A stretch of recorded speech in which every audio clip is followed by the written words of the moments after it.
నమస్తే welcome to today tomorrow నేను మీ నరేష్ ముఖ్యంగా ఆంధ్రప్రదేశ్ రాష్ట్ర రాజకీయాలు ఎప్పుడు కూడా హింసాత్మకంగా ఉంటాయనే దానికి మరో సంఘటన కూడా రుజువు చేస్తుంది రాయపాటి అరుణ జనసేన పవన్ కళ్యాణ్ స్థాపించినటువంటి జనసేన పార్టీలో ఒక రాష్ట్ర స్థాయి నాయకురాలుగా ఎదిగింది ఆవిడ ఒక దళిత కుటుంబానికి చెందినటువంటి రాయపాటి అరుణ ఎప్పటికప్పుడు జనసేనకు మద్దతుగా అధికార వైసీపీకి వ్యతిరేకంగా ఆమె ఎప్పుడు మాట్లాడుతూ ఉంటుంది ఎప్పుడు తన వాయిస్ ని బాణిని వినిపిస్తూ ఉంటుంది అలాంటి రాయపాటి అరుణ పైన సొంత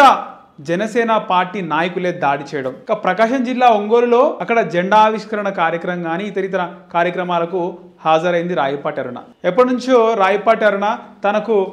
అడ్డొస్తుంది అని భావించినటువంటి ఆ యొక్క రాజకీయ ప్రత్యర్థులు కొంతమంది రాయపాటి అరుణతో ఉన్నటువంటి వ్యక్తిని చితకబాదారు ఆ కార్యక్రమం వెళ్ళినప్పుడు అక్కడ ఆ రాయపాటి అరుణతో వెళ్ళినటువంటి ఒక వ్యక్తిని కొట్టడం అడ్డు వెళ్ళిన రాయపాటి అరుణను కూడా తోసేయడం జరిగింది ఆ తర్వాత మరలా ఈ విషయం తెలుసుకున్నటువంటి ఆ యొక్క లోకల్ జన సైనికులు మళ్ళీ వెళ్ళి అక్కడ వాళ్ళని అడగడం జరిగింది ఎందుకు కొడుతున్నారు ఏంటి ఆ విషయం అని అయినప్పుడు మరలా తిరిగి అక్కడ కొంతమంది ఆ జిల్లాకు చెందినటువంటి వ్యక్తులని ఆ లోకల్ వ్యక్తులని ఈ యొక్క జిల్లా స్థాయి నాయకులు మళ్ళీ కొట్టడం జరిగింది ఇది ఒక పెను సంచలనంగా మారింది అంటే రాయపాటి అరుణ ఒక ఇక్కడ దళిత కులానికి చెందినటువంటి వ్యక్తే కాదు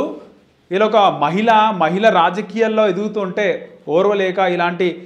చర్యలకు పాల్పడుతున్నారు సొంత పార్టీ నాయకులు దీనిపైన పవన్ కళ్యాణ్ గారు ఖచ్చితంగా చర్యలు తీసుకోవాలి వారిని పార్టీ నుంచి బహిష్కరించాలి అని చెప్పేసి చాలామంది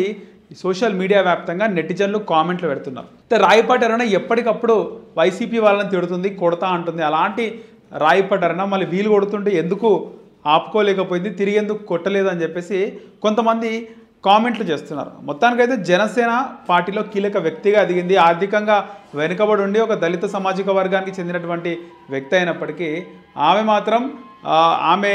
రాష్ట్ర స్థాయిలో ఎదిగిన తీరు అందరికీ మహిళా లోకానికి ఆదర్శనీయం అంటున్నారు అలాగే తెలంగాణలో ముఖ్యంగా ఇక్కడ తెలంగాణలో గొడవలు ఉంటే మహిళల పైన చిన్నపిల్లల పైన ముసలి వాళ్ళ పైన చూపించారు ఒక